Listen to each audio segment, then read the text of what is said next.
If you have a piece of furniture with that dated orange stain that you're trying to get rid of, this video is for you. I've transformed many an orange stained pieces of furniture and turned them into dark, warm looking wood and just a rich, lovely color. Today I'm sharing how to do it without sanding everything down, and I'm sharing the exact color that's my go-to. Let's get started.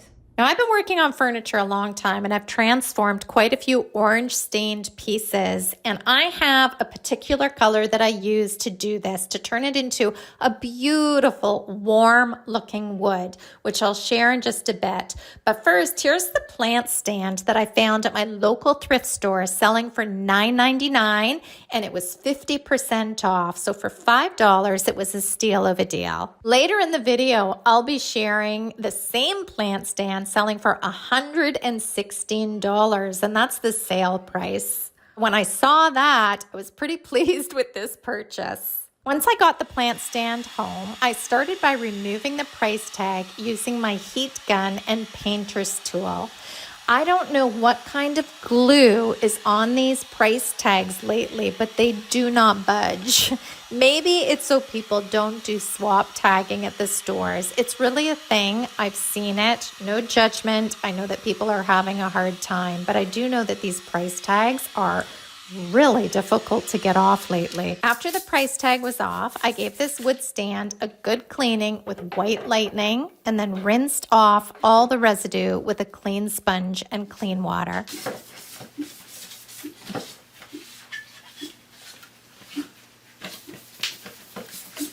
Once everything had dried, I scuff sanded with a flexible 220 grit sanding sponge.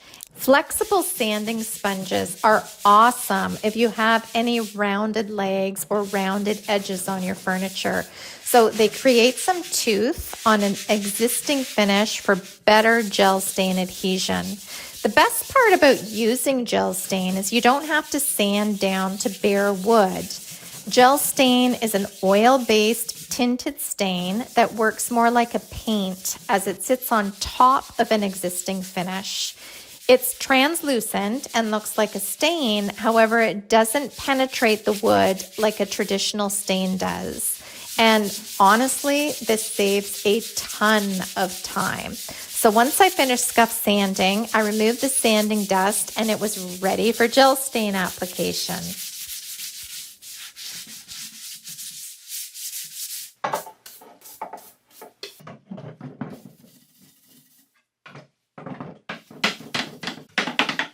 I like to start by gathering what I'll need. So I gathered my gel stain, stir stick, gloves, drop cloth, applicator brush. You'll need a rag or a sponge or a lint-free rag or shop towel to wipe back. Now for the fun part. It's time to play with some black gel stain and see if we can't get rid of this orange stained finish. And yes, I like using black.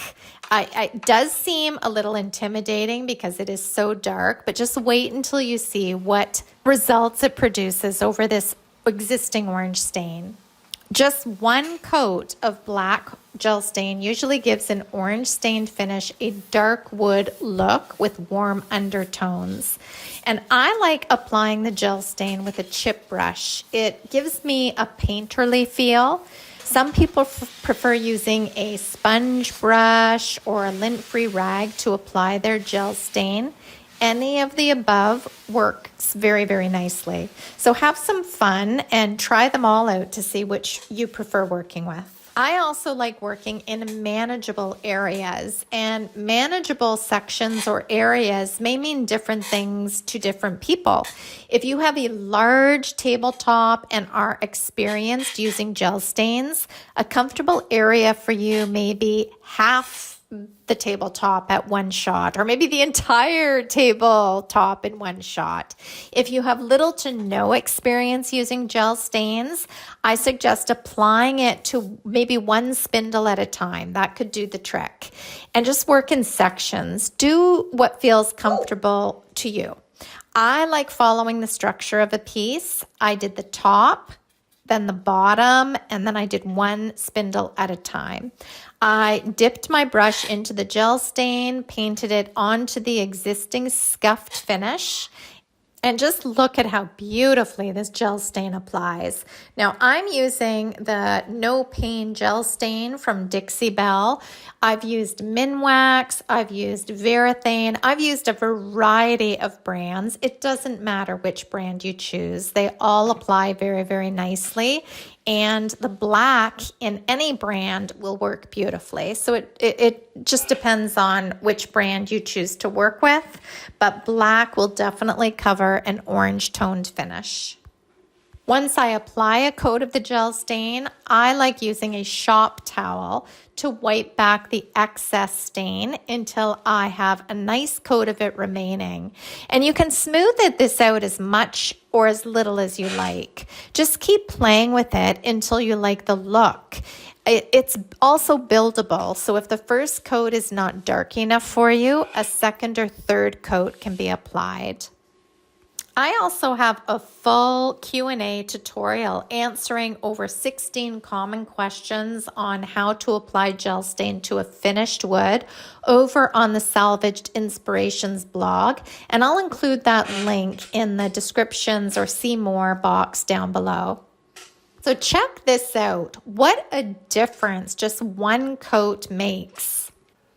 And because I like the look of a warm wood grain, I don't mind a little bit of streaking with this gel stain. So I like to go back in and apply a touch more gel stain in some of the areas using my chip brush. And with a very, very light touch, using this chip brush, I brush it on very, very lightly and then wipe back a little bit of the excess, or just kind of blur it, soften it up a little bit so it doesn't look so harsh. And then this adds to a faux wood grain finish.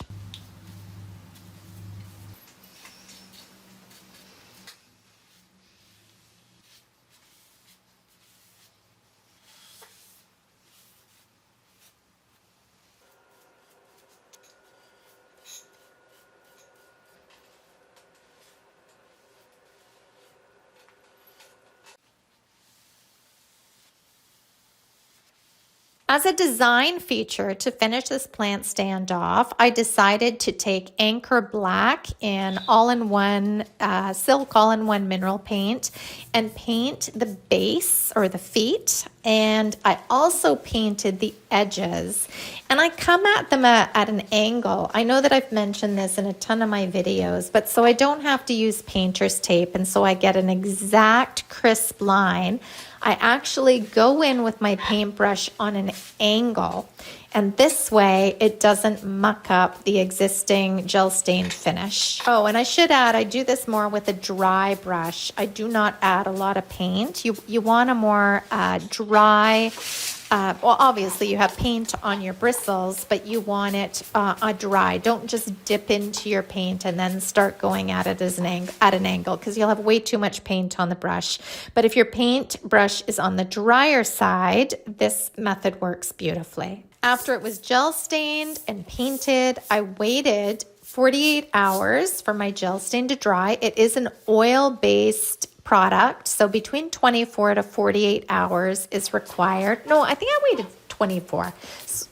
I think I wrote on the blog 48, but it might have been 24 hours. I'm not sure. I was having my windows done and I had a full crew here, so I think it was 24 hours.